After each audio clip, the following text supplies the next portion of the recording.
Welcome back to Bitesize Boxing. So a very interesting fight has just dropped today. I woke up this morning to the news from Turkey Al-Sheikh that in November David Benavidez versus Anthony Yarde will be going down, which is definitely one of those that come from left field. There was no rumours leading up about this fight or anything like that.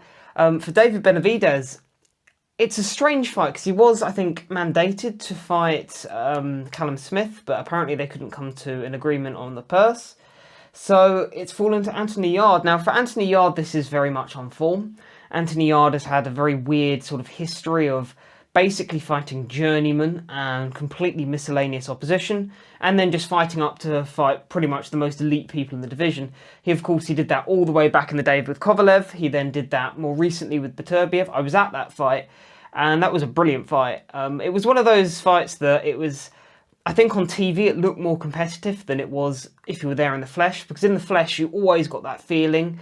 Me and my dad were there, and you always had that feeling that just Beterbiev was one gear ahead of Yarde, and you could see that Yarde was visibly draining, which is something that you don't necessarily see when you're watching it on TV. You don't get to see the whole fighter's legs and how they're feeling and like sort of moving around the ring so much. And I had very good seats. I was right there, right at the edge of the ring. And you could sort of see just how lethargic Yarde was after just a couple of rounds. And we really got worn down in that fight.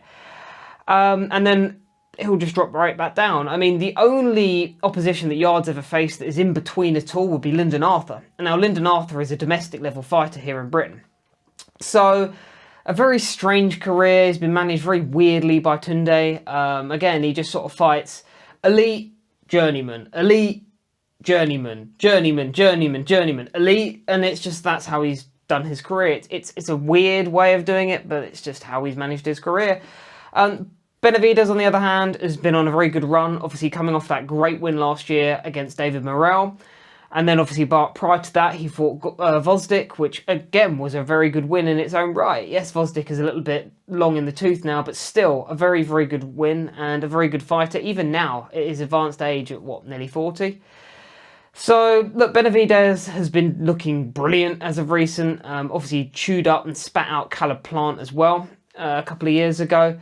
So, I think with David Benavidez, I mean, look, going into this fight, I of course favour David Benavidez. I think he is going to be too much for Anthony Yarde. One thing Anthony Yarde does have, of course, he has got dynamism. He's quite an explosive fighter. He lets his hands go in good combinations.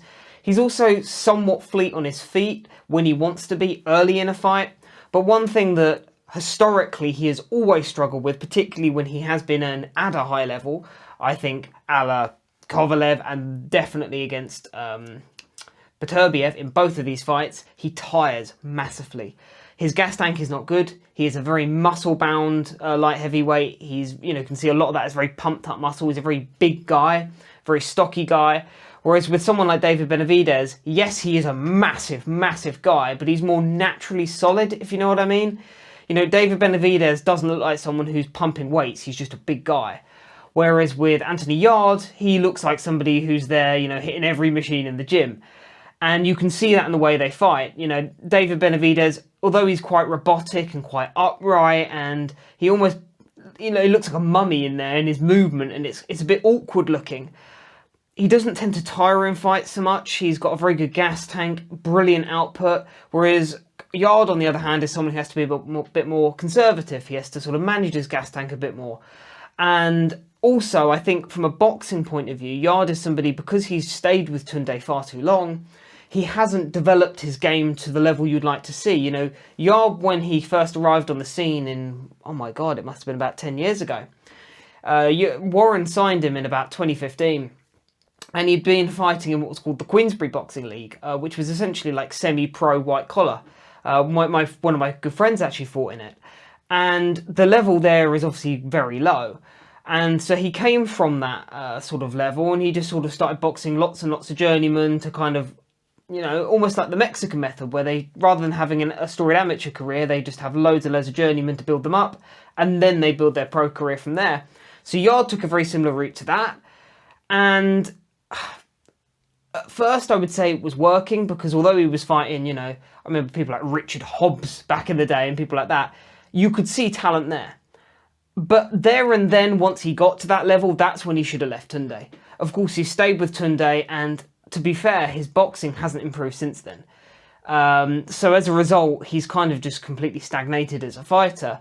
And he's been going into these elite level fights woefully unequipped, because when he's in there with somebody like Kovalev who could stick a jab on him, he doesn't know what to do. And he just relies on that natural athleticism, which he does have, which he is, very, very, very high level. He's got brilliant, brilliant athleticism. But he's just relied on that to get through fights, rather than out-and-out boxing ability, which with a better trainer could have been honed by now. Now, what is he about? 33, 34? That athleticism is going to leave you. I'm a man in my late 20s, and I've just started getting back into shape. I was massively out of shape for a long time, and I've recently lost 8 stone. Now, I used to be in good shape when I was in my teens. I had abs, I was, in the gym, I was a gym rat. And my level of athleticism now in my late 20s is night and day compared to what it is. Now, obviously, losing the weight makes a difference, but still, I am nowhere near as sprightly and on my feet and bouncy. And, if I'm hitting a bag, the combinations are nowhere near as sharp as they once were. I'm nearly 30. Yarde is into his 30s. Yes, he's kept himself in shape, but that dynamism that he's known for, his best assets, essentially, at this rate, because he hasn't got the boxing to fall back on, they are going to start waning. So against a guy like Benavidez, who is going to be on his chest, applying pressure, hands up, walking forward like sort of a stiff mummy, who just lets, shots rip to the body, to head. He's brilliant at going upstairs, downstairs, Benavidez. Brilliant punch variation with Benavidez. I see that being Yarde's kryptonite. Now, don't get it twisted. If Yarde lands a big shot early, you never know. You can't count out someone who punches as hard as Yarde, but just tentatively going into this fight, I see it being a long night for Anthony Yarde, because Benavidez has that style that I will walk forward, I will take whatever you take, and I'm just going to land my shots. Yarde doesn't particularly like fighters who can vary their shots the way that Benavidez can. Benavidez also does a brilliant job of varying his power. As I said, he goes body to head. Those hooks, he can throw vicious uppercuts as well on the inside. So, again, I think stylistically this fight is all wrong for Anthony Yarde. I don't see this ending well for him. I mean, just from an outside looking in, sort of tentatively, I would say, I reckon 7th round stoppage for David Benavidez. Well, what do you think? You let me know. Thank you very much. You take care. And what do you think of this fight? Does this surprise you as well? Because it certainly has me. But you let me know. Take it easy, guys. Thank you very much. Cheers.